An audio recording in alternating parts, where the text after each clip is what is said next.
వి gold trusted gold buyers మీరు తాకట్టు పెట్టిన బంగారాన్ని విడిపించి ఈ రోజు ఉన్న మార్కెట్ ధరకు కొనబడును.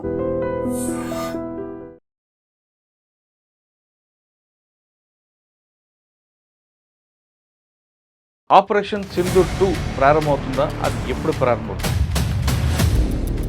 ప్రైమ్ మినిస్టర్ మోడీ గారు నిన్న 9 పాయింట్స్ చెప్పారు.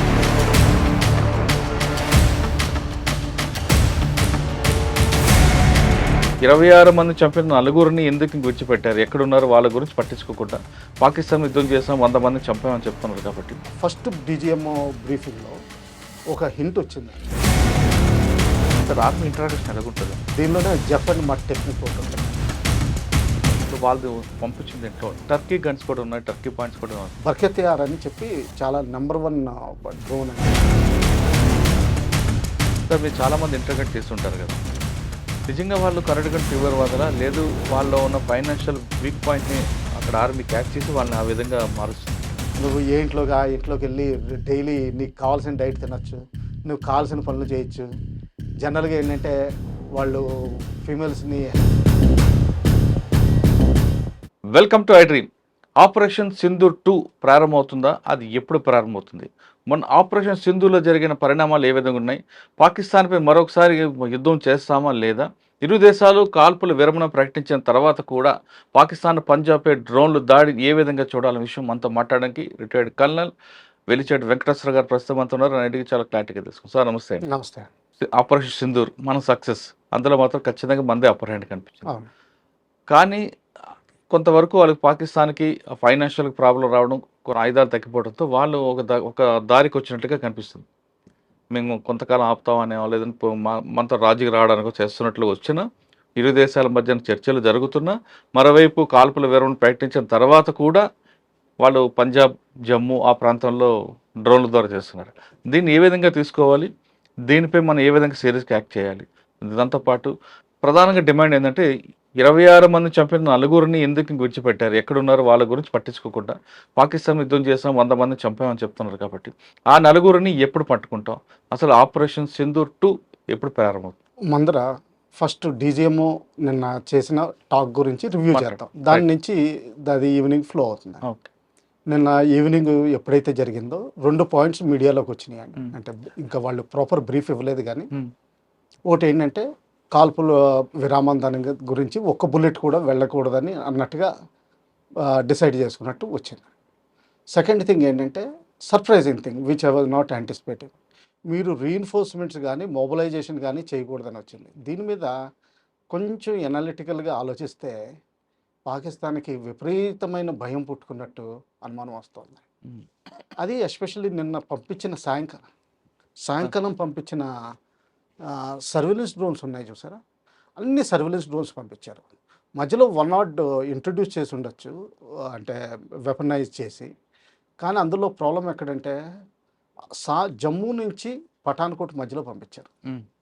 మనం చెనాబ్లో నీళ్లు ఆఫ్ చేసి కొన్ని 3-4 రోజుల క్రితం కొంచెం ఎండబెట్టడం మొదలుపెట్టాం. అంటే మనకి ట్యాంకబుల్ కంట్రీ అయింది. బహుశా వాళ్ళకి విపరీతమైన భయం పుట్టుకుంది. ఇక్కడి నుంచి స్ట్రైక్ చేస్తారు, డీప్ స్ట్రైక్ చేస్తారు, పీఓకే వెనక్కి చర్చల ద్వారా కాకుండానే మిగతా దారిలో కూడా అంటే ఫోర్స్ఫుల్గా కూడా తీసుకుంటారని అదొకటి అర్థమైపోయింది వాళ్ళకి అర్థమైపోయింది. అందుకనే ఆ రీఎన్ఫోర్స్, ఎందుకంటే అక్కడ చాలా స్టేషన్స్ ఉన్నాయండి. అంటే చిన్న ఎవ్రీ 10 కిలోమీటర్స్ మిలిటరీ స్టేషన్ ఉంది జమ్మూ పఠాన్కోట్ మధ్య. బేసికలీ యూనిట్స్ ఎక్కడ ఉన్నాయి, వీటిని అన్నిటినీ సర్వేలెన్స్లో పెట్టారు వాళ్ళు. అందుకని అన్ని మల్టిపుల్ ఎంట్రీ పాయింట్స్ దొరికినాయి. సెకండ్ థింగ్, వాళ్ళు ఇదే అదను కింద ఎంతమంది టెర్రరిస్టులు వాళ్ళ దగ్గర మిగిలిపోయారో వీళ్ళు బెస్ట్ జైల్లో అన్నా ఉండాలి, లేకపోతే ఇండియాలో అన్నా ఉండాలి. ఇండియాకు పంపించేస్తే బెస్ట్, అంటే 2 birds in 1 stone అయిపోతుంది. అంటే వాళ్ళు జైలు ఎందుకు పెడతారండి? సేఫ్టీకి. Okay. They are safest in jail. తర్వాత ఇండియాకి ప్రపంచానికి చెప్పొచ్చు మేము యాక్షన్ తీసుకున్నాం, వీళ్ళందరినీ జైల్లో పెట్టేసాం, పనిష్మెంట్ ఇస్తున్నాం అన్నట్టుగా కూడా కలుస్తుంది. ఒక మెసేజ్ ఇవ్వచ్చు ఈ విధంగా. రెండోది, ఇందులోనే బార్మేర్, జైసల్మేర్ కూడా చాలా సర్వేలెన్స్ డ్రోన్స్ వచ్చినాయండి నిన్న రాత్రి మీడియా రిపోర్ట్స్ ప్రకారం. బార్మేర్ ఇంపార్టెంట్ ఎందుకంటే 1971 వార్లో మనం దాదాపు 120 కిలోమీటర్స్ లోపలికి వెళ్ళిపోయామండి.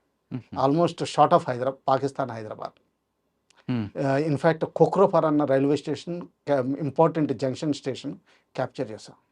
అందులో మా యూనిట్ కూడా ఒక భాగం. అలాగే ఇప్పుడు అప్పుడా 1971లో వీ లాస్ట్ అరౌండ్ 32 పీపుల్ అచ్చా ఆ బ్యాటిల్లో. అలాగే నా ప్రీవియస్ యూనిట్ కూడా రిజర్వ్ యూనిట్ ఉండి ఇంకా సౌత్కి వెళ్ళిందండి. వాళ్ళు కూడా దాదాపు 95 కిలోమీటర్స్ లోపలికి వెళ్ళిపోయారండి. ఇంత అందుకని చెప్పి బార్మేర్ కూడా సర్వేలెన్స్ పెట్టింది. ఎందుకంటే అది ట్యాంకబుల్ కంట్రీ, మంచి ట్యాంకబుల్ కంట్రీ, కొంచెం వాటర్ కూడా దొరుకుతుంది. ఇంకా జైసల్మేర్ అంటారా, జైసల్మేర్ కూడా రహీమియార్ ఖాన్ అన్న దాన్ని పట్టుకోవడానికి నియరెస్ట్ పాయింట్ అవుతుందండి. సో ఆ విధంగా భయపడి, విపరీతంగా భయపడి వాళ్ళు సర్వేలెన్స్ డ్రోన్స్ నిన్న కూడా లాంచ్ చేసేసినట్టున్నారు డిస్పైట్ సీజ్ ఫైర్. అంటే పఠాన్కోట్ మీద అయితే పఠాన్కోట్ జమ్మూ మధ్యలో అయితే మనం స్ట్రైట్గా కట్ చేసామనుకోండి, వాళ్ళ పిఓకే మనకి సయాల్కోట్ పైకి అచ్చా మన పాకిస్తాన్ పిఓకే ఏ పోర్షన్ అయితే కోట్లీ నౌషరా ఇవి ఉన్నాయో అవి మన కంట్రోల్లోకి వచ్చేస్తాయి. మరి ఇక్కడండి రాజస్థాన్లో డీప్కి వెళ్ళిపోవచ్చు మనం పాకిస్తాన్కి, వాళ్ళు డిక్టేట్ చేయడానికి. అంటే డీప్ టెరిటరీ క్యాప్చర్ చేయొచ్చు. ఇది 71లో అయిందండి యాక్చువల్గా. సో పాత రిఫరెన్స్లు తీసుకుంటే మళ్ళీ రిపీట్ అయ్యే అవకాశాలు ఉంది, ఎందుకంటే జాగ్రఫీ చాలా కండ్యూసివ్గా ఉంది అక్కడ. అందుకని విపరీతమైన సర్వేలెన్స్లో పెడుతున్నారు. అంటే ఇంకా డీజీఎంఓలో బుల్లెట్స్ ఫ్లై అవ్వకూడదు అన్నారు, కానీ సర్వేలెన్స్ డ్రోన్స్ గురించి ఏం మాట్లాడలేదు అన్నట్టుగా వాళ్ళు డిఫెన్స్ రాకుండా చూసుకుంటున్నారు. విపరీతమైన భయం పుట్టుకుంది. కానీ ఇక్కడ ఆర్ఎస్పుర సాంబా సెక్టార్లో ఎక్కువగా వాళ్ళు అదే చెప్పాను కదా, జమ్మూ పఠాన్కోట్ మధ్యలో మీకు ఆర్ఎస్పుర, సాంబా ఇవి మధ్యలో వస్తాయి. కానీ అక్కడ కూడా మెసేజ్ పడుతున్నాయి కదా, డ్యామేజ్ అవుతుంది కదా. అదేనండి, అంటే దీంతో పాటు కొంచెం అంటే ఎన్ని సర్వేలెన్స్ డ్రోన్స్ పంపించినప్పుడు మధ్యలో ఒక్కొక్కటి ఇండక్ట్ చేసేస్తారండి. బహుశా చైనీస్ డ్రోన్స్ ఇండక్ట్ చేస్తున్నట్టున్నారు సర్వేలెన్స్ కోసం.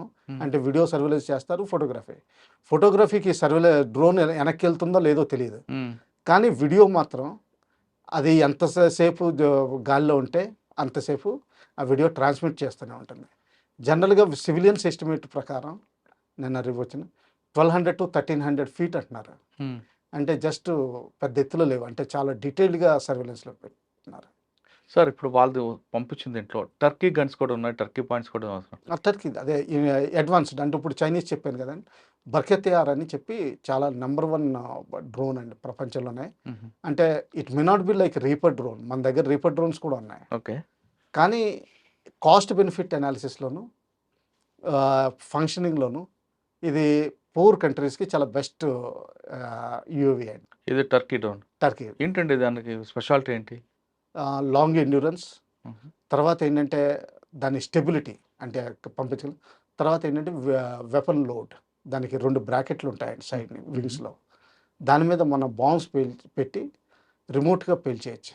అలాగే దాన్ని కామికేజీ కింద కూడా వాడచ్చు. అంటే ఏంటంటే ఇంకా నాకు అవసరం లేదు ఈ డ్రోన్ అనుకుని ఏ ఎమ్యునిషన్ పాయింట్లోనూ మామూలుగా పడగొట్టేయచ్చు దాన్ని మొత్తం బాంబులతోటి. అంటే సూసైడ్ బాంబర్ డ్రోన్ రోబో అనుకోండి, ఆ విధంగా. అలాగే కావాల్సింది క్యాప్చర్ చేసుకుని అక్కడ బ్లాస్ట్ చేసేవచ్చు. క్యాప్చర్ అక్కర్లేదండి, అంటే ఇప్పుడు లాంచ్ చేస్తారు, ఆ బాంబులు ఉంటాయి, దాన్ని ఏంటంటే ఇంకా అక్కడికి వెళ్ళిన తర్వాత నేను కూలిపోతాను అన్నట్టుగా కూలిపోతుంది మొత్తం. దాన్ని అంటే జపనీస్ వర్డ్ మనం వాడుతున్నాం. అంటే సెకండ్ వరల్డ్ వార్లో వాళ్ళు ఏరోప్లేన్స్ ఏం చేశారంటే అమెరికన్ ఫ్లీట్ని దించడానికి ఒకసారి మళ్ళీ ఎఫెక్టివ్నెస్ ఎంత ఉంటుందో తెలియదని చెప్పి డైరెక్ట్గా అప్పట్లో డీజిల్ ఇంజిన్స్ ఎక్కువ ఉండేవి. ఆ డీజిల్ ఇంజిన్స్ ఎక్కడైతే స్మోక్ ఫనెల్స్ ఉంటాయో అక్కడ డైరెక్ట్గా అటాక్ అంటే సూసైడల్ అటాక్ చేసేవారు. దాన్నే కామికేజే ట్రెడిషన్ అని అంటారు. అటువంటి టర్మ్ ఇచ్చారనమాట. ఈ డ్రోన్స్ కూడా అటువంటి డ్రోన్స్ అనమాట, జస్ట్ దిగిపోతాయి. టర్కీ పేరు ఎందుకు వచ్చిందండి? టర్కీ పేరంటే ఇది కంట్రీకి దీనికి ఉందా, లింక్ ఉందా? 2 కారణాలు అయ్యి ఉండొచ్చు. ఒకటి ఏంటంటే ప్రస్తుతం అక్కడ ఎర్డోగాన్ అని ఒక లీడర్ ఉన్నారు, ఆయన హీఈస్ ఎక్స్ట్రీమ్ రైట్. అంటే ఏంటంటే అంతకుముందు 1922లో ఎప్పుడైతే ఖాలిఫ్, వాళ్ళు సుల్తాన్ అనేవారు కానీ ముస్లిం వరల్డ్ అంతా వాడిని క్యాలిఫ్ అనేది, దాదాపు 8 దశాబ్దాలు అంటే 1235 నుంచి వాళ్ళు రూల్ చేశారు. వాళ్ళ డైనాసిటీ వాళ్ళని తీసేశారు. ఇదంతా ముస్లిం వరల్డ్కి ఒక హెడ్ అండ్ వాళ్ళు ముస్లిం కల్చర్ చూస్తే వాళ్ళు ఒక ఉమ్మా గురించి మాట్లాడతారు, ఉమ్మా అండ్ క్యాలిఫ్. ఈ క్యాలిఫ్ ఎప్పుడు టర్కీలోనే ఉండేవాడు. And he was also protector of the great 2 mosques. In fact Saudi Arabia 1935లో ఎప్పుడైతే ప్రస్తుతం ఫ్యామిలీ స్టార్ట్ అయిందో కానీ ఉమ్, అప్పుడే ఈ మక్కా మసీదు వాళ్ళ కంట్రోల్లోకి వచ్చింది. కానీ అంతకుముందు టర్కీ సుల్తాన్ దాని ప్రొటెక్టర్. అచ్చా అచ్చా. అలాగే ఇజ్రాయెల్లో ఉన్న జెరూసలేం దగ్గర ఉన్న గ్రాండ్ మాస్క్ కూడా దానికి కూడా చీఫ్ ప్రొటెక్టర్ టర్కీ సుల్తాన్ అని లెక్క పెట్టుకున్నారు. ఓకే, అందుకు టర్కీ అని. అందుకని చెప్పి వాళ్ళు తుర్కీ అంటారండి. ఉహు, తుర్కీ ఆ 19 అటాటర్క్ అని మన నెహ్రూ టైప్ లీడరు, కొంచెం సెక్యులరిజం టైప్ ఎక్కువ అటువంటిది. ఉమ్, ఆయన అతన్ని బయటికి పంపించేసి, అంటే డీథ్రోన్ చేసేసి డెమోక్రసీ తీసుకొచ్చాడు. ఉహు, ఆ డెమోక్రసీ తీసుకొచ్చిన తర్వాత అతని ఇంపార్టెన్స్ మొత్తం పడిపోయింది. కానీ ఇప్పుడు ప్రస్తుతానికి క్యాలిఫ్ ఎవరు కావాలి? సౌదీ అరేబియా అంటే వీళ్ళకి పడదు. ఇప్పుడు ప్రస్తుతానికి దాదాపు సౌదీ అరేబియా రూల్ చేస్తుంది. అచ్చా. అంటే దాదాపు అంటే నెంబర్ 1 పొజిషన్లో ఓకే. అతన్ని దించేసి వీళ్ళు తీసుకురావాలని. ఇందులో పాకిస్తాన్ ఏంటంటే educated man power, 25 crore population, తర్వాత ఏంటంటే న్యూక్లియర్ పవర్. ఈ విధంగా టర్కీ దాన్ని ఉహు. సార్, ఆర్మీ ఇంట్రాగేషన్ ఎలాగుంటుందండి? ఆర్మీ ఇంట్రాగేషన్ మన లోకల్ పోలీస్ లాగే కొట్టడం ఉంటుందా, లేదు ఒక సైంటిఫిక్గా వెళ్తారండి? సైంటిఫిక్గా ఉంటుంది. ఉహు. ప్రస్తుతం స్టార్ట్ అవుతుంది, మనం ఇద్దరం మాట్లాడుకుంటున్నట్టు. ఆ, దీనిలోనే జెఫ్ అండ్ మట్ టెక్నిక్ ఒకటి ఉంటుందండి. ఫస్ట్ అది వాడతాం. ఎలా? అంటే ఒకళ్ళు friend- లోకల్ పోలీసుల లాగా 3rd డిగ్రీ, 1st డిగ్రీ, ఆ, 2nd? అది ఎప్పుడు ఉండదండి. మ్మ్. ఎందుకంటే జనరల్గా సరెండర్ ఇలా క్యాప్చర్ అయినప్పుడు వాడు already either he's two smart, అంటే రివీల్ చేయడం అసలు ఎప్పుడూను, అంటే చాలా హార్డ్ ట్రైనింగ్ వరకు, అంటే వాడి డిగ్రీ ఆఫ్ రెసిస్టెన్స్ ఎంత ఉందో మనం సార్, మీ పట్టుకోవాల్సి. దగ్గర పికప్ చేశారనుకుంటాం, క్యాప్చర్ అయ్యాడు ఆయన, ఏది ఈ స్టెప్లో తీసుకొస్తారండి? ఏ? ముందు క్వశ్చన్ చేసుకుంటారా, తర్వాత కొడతారా, ఏ విధంగా ఇంట్రాక్షన్? మామూలుగా చేతులు కట్టేసి ఆ చేతులు కట్టేసి ఒక రూమ్లో పెడతామని. దాని తర్వాత రూల్ ప్రకారం ఏంటంటే 24 hours మన పోలీస్కి హ్యాండ్ ఓవర్ చేయాలండి. పోలీస్కి హ్యాండ్ ఓవర్ చేసిన తర్వాత వాళ్ళు చూసుకుని వాళ్ళకి ప్రొసీజర్స్ ఉంటాయి కదండి, మామూలు క్రిమినల్ ప్రొసీజర్స్ ఎలాగ ఉంటాయో, జ్యుడిషియల్ కస్టడీ, పోలీస్ కస్టడీ. దాని తర్వాత ఏంటంటే పోలీస్ కస్టడీ తీసుకుని వాళ్ళు జాయింట్ ఇంటర్రోగేషన్ సెంటర్కి పంపిస్తారండి. వేరియస్ ప్లేసుల్లో ఉన్నాయి, జమ్మూ, శ్రీనగర్ వీటిలో ఉన్నాయి ప్రామినెంట్గా చెప్పాలంటే. అక్కడ పంపించిన తర్వాత వాళ్ళు వీళ్ళని హ్యాండిల్ చేస్తారండి. ఒకవేళ ఏదైనా అవసరం వస్తే ఏ పర్టికులర్ ఏజెన్సీ సైట్కి తీసుకెళ్ళడం, ఫిజికల్గా అంటే మనుషుల్ని కల్పించడం, ఇవన్నీ చేస్తారండి. అంటే వెరిఫికేషన్ కోసం, డీటెయిల్డ్ రెక్కి కోసం ఇవన్నీ చేస్తారు. 1st degree, 2nd degree, 3rd degree ఉండవండి? 1st degree, 2nd degree, 3rd degree అన్న ఏంటంటే ఇవి ఏ లాలో అయినా సరే ఫస్ట్ హ్యూమన్ రైట్స్ వయలేషన్లో కూడా లెక్కలోకి వస్తాయండి. ఇది ఎక్కడ ఎవరైనా ఒకళ్ళు చేసినా కానీ ఒప్పుకోరు. ఇది ఫస్ట్ థింగ్. రెండో థింగ్ ఏంటంటే ఇది అవసరం లేదండి. ఎందుకంటే వాడి రైట్ వీక్నెస్ మనం పట్టుకోగలిగితే అది అక్కడ సార్ట్అవుట్ అయిపోతుంది. ఇంకా అంతకంటే అవసరం లేదు. రైట్ వీక్నెస్ అంటే చాలా కారణాలు ఉంటాయండి. ఏంటంటే ఒకసారి వాడికి ఊళ్ళో అంటే పాకిస్తాన్లో ఏమీ లేక అనాథ అయ్యుండి వాడిని రిక్రూట్ చేసి వాడిని బ్రెయిన్ వాషింగ్ చేసి పంపించి తర్వాత వాళ్ళకి ఇంజక్షన్లు ఇస్తారండి, యాడ్రిలిన్ టైప్ ఇంజక్షన్స్. తర్వాత మా భోజనాల్లో మొత్తం మందు కలపడం, గంజాయి కలపడం, ఇటువంటివి కూడా జరుగుతాయి. సో ఒక మైండ్ సెట్ అయిపోతుంది.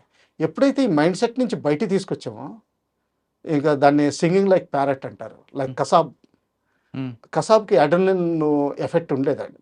అందుకనే చెప్పి కొన్ని ఫొటోస్లో most famous photo in VT స్టేషన్లో చూస్తే కసాబ్ అంత క్రూడ్ కిందకి ఇంకెవరు కనిపించరు ఆ ఫేషియల్ అదే. కానీ దాని తర్వాత చూస్తే ఏదో నార్మల్ మ్యాన్ లాగా ఉన్నాడు, అంటే ఆ డ్రగ్ ఎఫెక్ట్ దిగిపోయింది. అలా ఉంటుంది సార్. మీరు చెప్తానికి ఎమోషనల్ బ్లాక్మెయిలింగ్ లేదా వాడి వీక్ పాయింట్ను బ్రేక్ చేస్తారు. ఇప్పుడు పాకిస్తాన్ అనాథ, వాడికి ఏం వెనక లేదు ముందు లేదు, అటువంటి వాడు బాగా కరడు కట్టిన దీంట్లో ఉంటాడు, వాడిని ఎలా బ్రేక్ చేయాల్సి వస్తుంది? అప్పుడు వాడు అదే కొట్టినా దానికి వేరు వేరు విధానాలు ఉన్నాయండి. ట్రై చేస్తారు, కొంచెం కొట్టడం జరగచ్చు, తర్వాత స్టార్వేషన్ జరగచ్చు, ఫుడ్ డినయల్. ఎందుకంటే ఫుడ్ బాగా రిచ్ ఫుడ్ తిన్నవాడు, ఎస్పెషల్లీ వీళ్ళందరికీ ఇస్లామిక్ దేశాల్లో రిచ్ ఫుడ్ ఎక్కువ ఉంటుందండి, ప్రోటీన్ డైట్ ఎక్కువ మన ఇండియా కంటే. అది డినైల్ అయిపోతే వాడికి జడ్జిమెంట్ తక్కువ అవుతూ ఉంటుంది. మీకైనా సరే ఇప్పుడు సడన్గా ఓన్లీ రొట్టెలు పెట్టి తినంటే మీ జడ్జిమెంట్ రాంగ్ అవుతుంది. అలాగే వాళ్ళు కూడా చేస్తారండి. ఇంకా అంతకే హార్డ్ అండ్ అయితే మాత్రం ఇంకా అంతకంటే ఏం చేయలేవండి. ఇంకా జైల్లో పెట్టి ఇంకా మన ప్రూఫ్ తీసుకుని ఇంకా అంతే. మసూద్ అజార్ని అలాగే జైల్లో పెట్టారు కదండి, ఆయన లొంగలేదు. ఆయన మామూలుగా మౌలానా అలా తిరిగేవాడు. వాళ్ళకి ఒకటి ఉంటుందండి, అంటే వేరు వేరు ప్రదేశాలకు వెళ్ళి ప్రచారం చేసే ఒక టీం ఉంటుంది. ఆ టీంలో తిరిగినట్టు తిరిగేవాడు అంతే. ఇంత కరడు కట్టినవాడని తెలియలేదు. సార్ రేషన్ కట్ చేస్తారు, లేదు సింగిల్ సెల్లో పెడతారు. ఈ కరెంట్ షాక్లు ఇవ్వడం అని ఉంటుందని వాస్తవం అంటారు. లిమిటెడ్గా జరగచ్చు అండి. ఫస్ట్ వాడు వీక్ పాయింట్ చూస్తారు. వీక్ పాయింట్స్ కనుక్కోవాలండి, అంత ఈజీగా రావు, కొంత టైం పడుతుంది. వాడు చెప్పడు కదా సార్, అడగగానే వీక్ పాయింట్ ఏదని చెప్పడు కదా, ఎవడో చెప్పడు. అది ఆ ఇంట్రాగేషన్లో మనం మెంటల్ నోట్స్ కానీ ఫిజికల్ నోట్స్ కానీ చేసుకుంటూ ఉండాలి. అది చేసుకున్న తర్వాత ఎంత అడ్జస్ట్ చేయాలన్నా కానీ ఎక్కడ దొరుకుతూ ఉంటుంది. అంటే ఫ్యామిలీ బ్యాక్గ్రౌండ్ లేదా ఇంకోటి ఫిజికల్గా ఏదో ఉంటుంది వీక్. ఫ్యామిలీ బ్యాక్గ్రౌండ్ అని కూడా కాదండి, అంటే ముందర అబద్ధాలు చెప్తున్నాడు అనుకోండి, తర్వాత అంటే వేరియస్ టెక్నిక్స్ ఉంటాయండి, ఒక 6 డజన్ టెక్నిక్. అంటే మేము ప్రామినెంట్ టెక్నిక్ ఏమంటామంటే నార్త్ ఈస్ట్లో ఎక్కువ వాడేది టెంట్ టెక్నిక్ అంటాం. ఒక 10 మందిని పట్టుకున్నాం అనుకోండి, ఒక్కొక్కరిని ఓ టెంట్లోకి పిలుస్తాం అనమాట. వేరే వాడిని బయటికి పంపించినప్పుడు అంటే వాడి దగ్గర నుంచి ఏదో డేటా సేకరిస్తాం. వీడెవడు, వాడి పేరేంటి, ఇది ఆ ఊరేంటి, వాడు ఏం చదివాడు, వాడు ఆర్మీ వాడా, ఏదో చెప్తాడు. సరే అని చెప్పి వేరే చోట పంపిస్తామండి.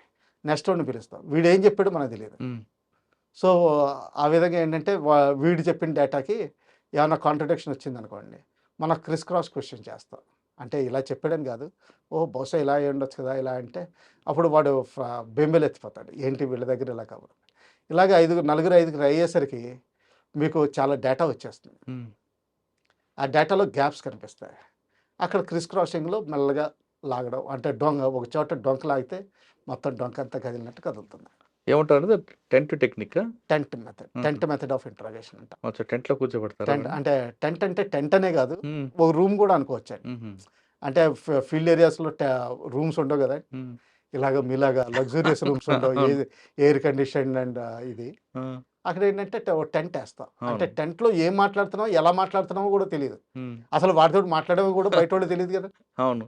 దీన్ని టెంట్ అంటే ఎగ్జాంపుల్ చెప్తున్నది, దీన్ని టెంట్ మెథడ్ ఆఫ్ ఇంట్రాగేషన్ అంటారు. తర్వాత ఏంటంటే క్వశ్చనర్ ఇస్తారు, రాయమంటారు. నీ బయోడేటా రాయి, నీ పేరేంటి, మీ అమ్మ పేరేంటి, మీ నాన్న పేరేంటి. తర్వాత ఇప్పుడు వాడు ఏదైనా చెప్తున్నాడు అనుకోండి, నేను ముజఫర్పూర్ నుంచి వచ్చాను అంటే ఒక సిటీ పేరు చెప్తాడు.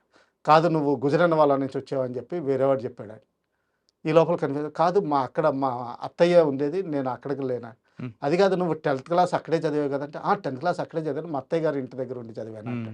సో మెల్లగా అంటే అత్తయ్య గారు ఇంటి దగ్గర ఉన్నప్పుడు నీ ఫ్రెండ్స్ ఎవరు, ఓకే జకీర్ రహమాన్ అనేవాడు, అంటే ఎగ్జాంపుల్, అంటే ఇది పేరు కాదు, ఇది యాక్చువల్ దేని కాదు. ఆ జకీర్ రహమాన్ అనేవాడు నీ ఫ్రెండ్, వాడు టెర్రరిస్టు ఇండియాలో కాశ్మీర్లో చచ్చిపోయేటప్పుడు. సో అంటే ఏంటంటే అప్పుడు మెల్లగా మొదలు పెడతాడు అనమాట. సో ఇటువంటిది కూడా జరగచ్చు. ఓకే. అంటే ఇది main tent method of interrogation, most popular method, especially ఎక్కువ మందిని చేసినప్పుడు. ఎక్కువ మంది ఇండిపెండెంట్గా దొరికినప్పుడు జనరల్గా ఏదో ఒకటి దొరుకుతుందండి, ఎందుకంటే వాడికి తెలుసును హీఈస్ గోయింగ్ టు గ్యాలోస్, వాడికి నయాన భయాన పెట్టాలి. అంటే ఏంటంటే నీ మీద తర్వాత ఏంటంటే శిక్ష తక్కువ చేసేది అది కూడా ఉంటుందండి. అంటే వదిలేస్తాం, లేకపోతే నేను బోర్డర్ తీసుకెళ్ళి వదిలేస్తాం, అలాంటిది కూడా జరగచ్చు. సో అటువంటిది అప్పుడు ఏంటంటే లొంగిపోతాడు అనమాట. అంటే ఎక్కడో దొక్కడి బయట వేయచ్చు. జనరల్గా చాలా తక్కువ మంది ఉంటారు, భగత్ సింగ్ లాంటి మన హీరోస్, అంటే బాంబ్ వేసి కూడా అక్కడే నుంచున్నాడు. అది టెర్రరిజం కాదండి, అది కాదు, ఆయన అక్కడ నుంచున్నాడు, అది సైలెంట్ బాంబు వదిలేడు. తర్వాత చెప్పాడు నేను ఎందుకు చేశాను, అక్కడే నుంచున్నాడు, అది వేరే. అటువంటి పర్సనాలిటీస్ మీకు దొరకదు. సార్ మీరు చాలామంది ఇంటర్గేట్ చేస్తుంటారు కదా, నిజంగా వాళ్ళు కరడుగా తీవ్రవాదులా, లేదు వాళ్ళలో ఉన్న ఫైనాన్షియల్ వీక్ పాయింట్ని అక్కడ ఆర్మీ క్యాచ్ చేసి వాళ్ళని ఆ విధంగా మారుస్తుందంటారా?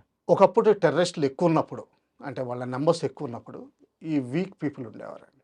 జనరల్గా మన ఓన్ కాశ్మీర్ ప్రజలు వీళ్ళు ఫైనాన్షియల్ కానీ ఏదో కథ విని కానీ అక్కడ ఏదో దొరికేస్తుందని కానీ వెళ్ళిన వాళ్ళండి. అంటే ఫైనాన్షియల్ రీజన్ ఒకటి, సోషల్ రీజన్ ఒకటి, ఇంకేంటంటే సోషల్ మీడియాలో అంటే వాడికి ఉద్యోగం లేదు, అటువంటిది అప్పుడు ఫ్రీ ఏంటంటే అక్కడికి వెళ్ళిపోతే నేను సడన్గా సక్సెస్ఫుల్ అయిపోతాను అనుకుంటాడు. తర్వాత ఇంకోటి ఏంటంటే వీళ్ళందరినీ 14 to 16 years ఏజ్లో ఐడియల్ రిక్రూట్మెంట్ జరుగుతుంది. వీళ్ళందరూ ఏంటంటే గన్నిస్తే చాలా పెద్ద హీరోని, అంటే నేను ఎన్టీ రామారావు అని అయిపోయాను అనుకుంటారు. అలాగే ఓ రేడియో సెట్ ఇచ్చి నువ్వు ఈ ఏరియాలో తిరుగు, నువ్వు ఎవరిని కావాలంటే వాళ్ళని చంపేయచ్చు, ఆ తర్వాత నువ్వు ఇంట్లోకి వెళ్ళి డైలీ నీకు కావాల్సిన డైట్ తినచ్చు, నువ్వు కావాల్సిన పనులు చేయొచ్చు. జనరల్గా ఏంటంటే వాళ్ళు ఫీమేల్స్ని ఇల్ ట్రీట్మెంట్ చేసే అలవాటు కూడా ఉంటుంది. సో నువ్వు ఇది కూడా చేయొచ్చు, నేను ఎవరు ఏమనరు, నీ దగ్గర గన్ ఉందని. వాడు టాప్ హీరో అంటే క్యాసినోవా, ఎన్టీ రామారావు, పవన్ కళ్యాణ్ అన్నీ కలిపి ఆల్ ఇన్ వన్ అయిపోతారండి. ఉమ్. ఆ ఫీలింగ్ వస్తుంది. ఆ ఫీలింగ్ వచ్చిన తర్వాత ఇలా చేస్తారండి. ఈ ఫీలింగ్ మీద ఎక్కువ చేస్తారు. దీంతో బ్రెయిన్ వాషింగ్ ఎక్కువ అవుతుందండి. ఈ లాస్ట్ టైం చెప్పాను, దౌరే ఆమ్ అంటే బేసిక్ ట్రైనింగ్, దౌరే ఖాస్. ఈ దౌరే ఖాస్కి వచ్చేసరికి దౌరే ఆమ్లో 3 to 4 hours only religious preaching జరుగుతుంది. అందులో బ్రెయిన్ వాష్ చేస్తారు. కొన్ని ఫేక్ వీడియోస్ ఇవన్నీ చాలా దగ్గర వాళ్ళ దగ్గర ఉంటాయండి. అవేంటంటే లగాతార్ అంటే ఇప్పుడు ఎంత బ్రెయిన్ వాష్ అవుతుందంటే అది వాడి మెంటల్ ఇమేజ్లో అలాగే ఉంటుంది. అంటే కాశ్మీర్లో ఇండియన్ ఆర్మీ 1 million ఉంది, 1 million ఉంది, 2 million ఉంది, వాడికి ఐడియా ఉండదు. 2 million ఉంది, ఎక్కడ చూసినా మీకు ఆర్మీ వాడు కనిపిస్తాడు. ఎస్, రోడ్డు మీదకి వెళ్తే ఎక్కడైనా ఆర్మీ వాడు కనిపిస్తాడు. కానీ విలేజెస్కి వెళ్తే ఎవరు కనిపించారు. ఇప్పుడు పెలగాంలో ఎవరు లేరు కదా ఆ రోజుని, అదే అనుకోరు. అలాగే తర్వాత ఇంకోటి ఏంటంటే ఇల్ ట్రీట్మెంట్ చేస్తారు. ప్రతి చోట చెకింగ్ ఉంటుంది. నిన్ను కార్లో వెళ్తుంటే అన్నీ చెక్ చేస్తారు. ఇదేంటి అని అడుగుతారు. ఆ తర్వాత ఈ ఇంట్రాగేట్ కూడా చేస్తారు ఒక్కోసారి. ఈ టైంలో ఎందుకు కదులుతున్నావు, నువ్వు ఎందుకు ఇంట్లో ఉండలేదు, నువ్వు ఈ డ్రెస్ ఎందుకు వేసుకున్నావు, ఇటువంటివన్నీ అడుగుతారు. ఇలాంటివన్నీ అంటే వాడికి నూరు పోసేస్తారు. అంటే పాకిస్తాన్ ముస్లింలు హింసిస్తారని, పాకిస్తాన్ అమ్మాయిల మీద దాడులు రేపులు చేస్తారని, అంటే ఇండియన్ ఆర్మీ మీద ఆ విధంగా ఎలిగేషన్ చేస్తారా. దాని తర్వాత ఇంకోటి ఏమవుతుందంటే వీళ్ళకి జిహాద్ అన్నది ప్రిన్సిపల్ నేర్పుతారండి. ఇది 1979లో జియావుల్ హక్ టైంలో మొదలైందండి. యాక్చువల్లీ జనరల్ అసీం మునీర్ వాళ్ళ హైయెస్ట్ ప్రోడక్ట్ అండి ఈ రోజు.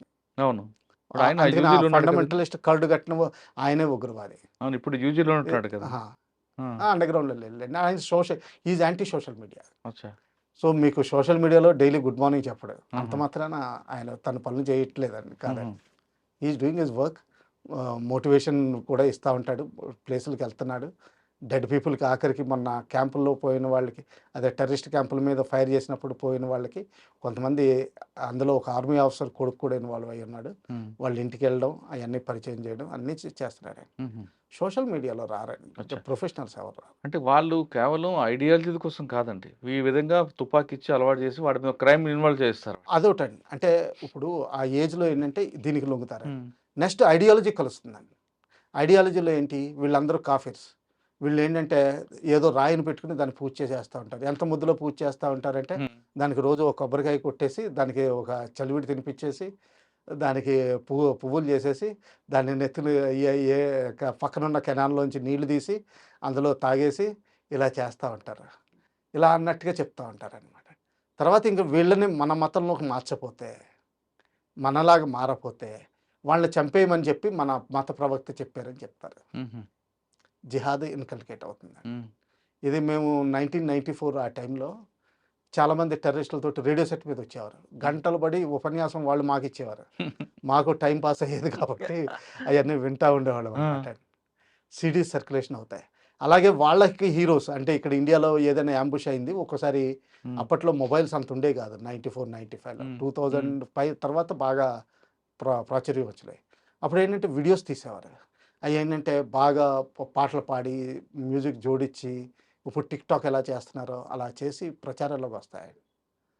తర్వాత ఏంటంటే నువ్వు ఇక్కడ చనిపోతే, ఈ విరోచితంగా చనిపోతే నీకు పైన అంటే వాళ్ళు ఎక్కడో కొన్ని రిలీజియస్ రైటింగ్స్లో ఉన్నాయండి, 72 మంది కన్యలు నీకు అక్కడ పైన దొరుకుతారు, నీకు స్వర్గం దొరుకుతుంది, నువ్వు వేరే తప్పులు ఏ చేసినా కానీ అన్నీ మాఫీ, ఇవన్నీ చెప్తారనమాట. సో వాడు ఏమనుకుంటాడంటే ఒకసారి నేను బతికేది 2 ఏళ్ళు అయినా కానీ నేను ఇంకా రాజాలో బతుకుతాను. రాజాలో బతుకుతాడు కూడా వచ్చినప్పుడు. చాలామంది కోఆపరేట్ కూడా చేస్తారు. అన్ఫార్చునేట్ అది జరుగుతుందండి. ఈ ఫండమెంటలిజం ప్లస్ వాడి ఇమ్మెచ్యూరిటీ, నేను అంటే ఈ పదం ఇప్పుడు పట్టుకున్నాను, ఇమ్మెచ్యూరిటీ లెవెల్ని ఎక్స్ప్లాయిట్ చేస్తారండి. 21 లోపల వాడు సూసైడ్ బాంబర్ కింద తయారవ్వాలంటే తయారవుతాడండి. 21 తర్వాత మీరు ఎంత చేసినా జనరల్గా 99% మనుషులు అవ్వరండి, మెచ్యూర్ అవుతుంది. ఆ ఇమ్మెచ్యూర్ స్టేజెస్లోనే పట్టుకోవాలండి. సార్ ఫైనల్గా చెప్పండి, ఆపరేషన్ సింధూర్ 2 ఎప్పుడు ప్రారంభమవుతాయి?